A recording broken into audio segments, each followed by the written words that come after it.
ఓం సదాశివసమారంభాం వ్యాసశంకరమధ్యమాం అస్మదాచార్యపర్యంతాం వందే గురుపరంపరాం.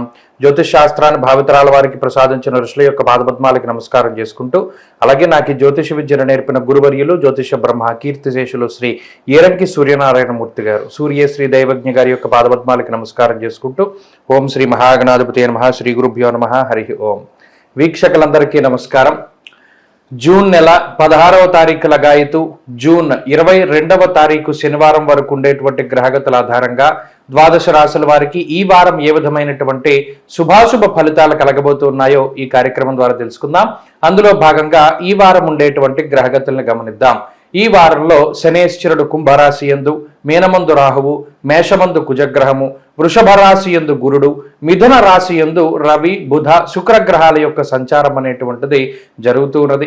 అలాగే చంద్రుడు కన్యా, తుల, వృశ్చిక రాశుల యందు సంచరించబోతూ ఉన్నారు. కేతు కన్యా రాశి యందు ఉన్నారు. ఇటువంటి పరిస్థితుల్లో ద్వాదశ రాశుల వారికి ఏ విధమైనటువంటి శుభాశుభ ఫలితాలు కలగబోతున్నా తెలుసుకుందాం.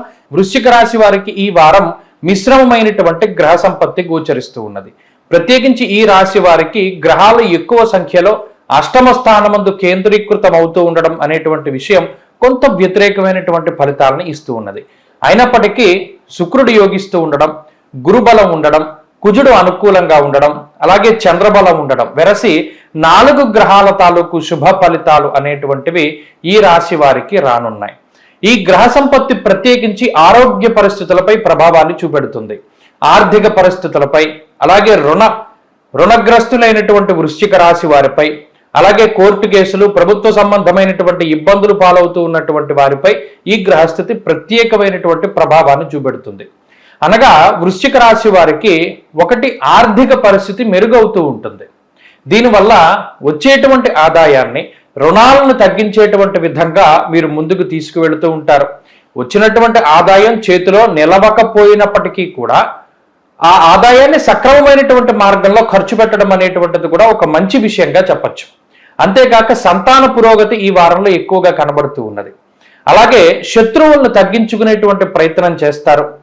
మరీ ముఖ్యంగా ఆచితూచి నిర్ణయాలు తీసుకుంటారు. ఎక్కువ కోపాన్ని ప్రదర్శించకుండా ఎక్కడ మాట్లాడాలో ఎక్కడ మాట్లాడకూడదో అనేటువంటి ఆ వ్యత్యాసాన్ని తెలుసుకొని చాకచక్యంగా లౌకికమైనటువంటి విధానంలో ముందుకు సాగుతూ ఉంటారు. అలాగే తీక్షణమైనటువంటి పరిశీలన చేస్తూ ఉంటారు. ప్రతి విషయాన్ని కూలంకషంగా చర్చిస్తూ ఉంటారు. గతంలో ఉన్నటువంటి అనుభవాలను దృష్టిలో పెట్టుకుని ముందుకు సాగుతూ ఉంటారు. ఈ రకమైనటువంటి మేధస్సు, మెచ్యూరిటీ అనేటువంటిది వృశ్చిక రాశి వారు కనబరుస్తూ ఉంటారు. దానికి కారణం ఈ గ్రహస్థితి. అయితే ఆర్థికంగా ఉన్నతమైనటువంటి స్థితి ఉన్నది. ఆరోగ్యం పట్ల మాత్రం కొంత శ్రద్ధ వహిస్తూ ఉండాలి. దుర్దోష శత్రు సంవాదో గమనాగమనం వ్యధ. ఇక్కడ స్వయంకృతాపరాధం అనేటువంటిది కనబడుతూ ఉన్నది. ఆరోగ్య విషయాల్లో సొంతంగా మీకు మీరుగా తీసుకున్నటువంటి నిర్ణయాల వల్ల ఇబ్బందులు పాలయ్యేటువంటి పరిస్థితులు, అనవసరమైనటువంటి ప్రయాణాల వల్ల అలసిపోతూ ఉండడం లాంటివి కనబడుతూ ఉన్నాయి. అలాగే కుటుంబ సభ్యుల యొక్క సహకారం ఉంటుంది. విద్య, ఉద్యోగము, వ్యాపార పరిస్థితులన్నీ కూడా చాలా సానుకూలంగా ఉన్నాయి. అలాగే వృశ్చిక రాశికి సంబంధించినటువంటి స్త్రీలకి కూడా ఈ గ్రహ సంపత్తి మంచి ఫలితాన్ని ఇస్తుంది.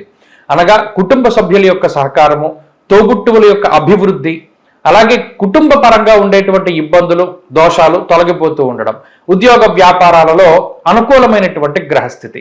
ఈ రకంగా వృశ్చిక రాశి వారికి ఈ వారం మంచి ఫలితాలు గోచరిస్తూ ఉన్నాయి. ఈ వారంలో మరింత అనుకూలమైనటువంటి ఫలితాలను సాధించడానికై సుబ్రహ్మణ్యేశ్వర స్వామి వారి యొక్క ఆరాధన చేస్తూ ఉండడం చెప్పదగినటువంటి సూచన. ఈ వారంలో కలిసొచ్చేటువంటి రోజు గురువారంగా చెప్పవచ్చును.